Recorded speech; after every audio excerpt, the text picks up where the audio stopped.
जर अजित पवारांनी त्यांना फोन केला होता की नाही हे सांगावं, केला नसेल तर उत्तम, पण केला असेल तर अजित पवारांचा ताबडतोब आज राजीनामा घेतलाच पाहिजे।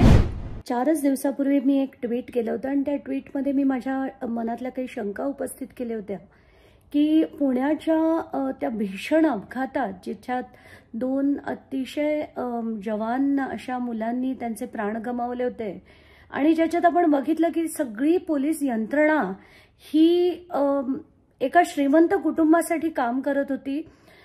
त्याच्या मागे कोण होतं असं माझ्या मनात शंका होती, पण ती शंका होती म्हणून मी ते ट्विट डिलीट केलं होतं। पण आज माझी ती शंका खरी ठरतीये की काय, कारण आत्ताच मी काही जर्नलिस्टचे ट्विट्स बघितले, त्याच्यावरचे पूर्ण ती जी स्टोरी आहे ती की अजित पवारांनी पुण्याच्या सीपींना फोन केलाय असं ते ट्विट आहे।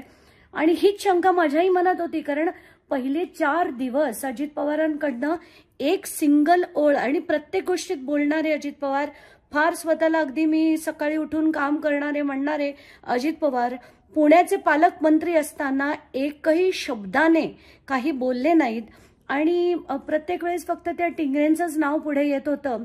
याच्यावर टिंगरेंसाठी काही मला नाही वाटत पुण्याचे सीपी असं काही करू शकतील, पण हा जो सगळी सारवासारव चालली होती ती कोणामुळे चालली होती हा पहिला प्रश्न।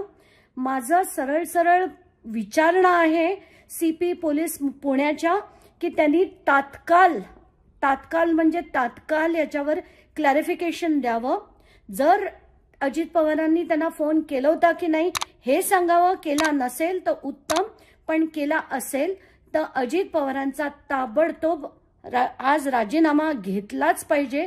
सीएमनी त्यांच्याकडनं राजीनाम्याची मागणी केली पाहिजे आणि फडणवीसांनी सुद्धा त्या अजित पवारांकडनं राजीनामा घेतला पाहिजे।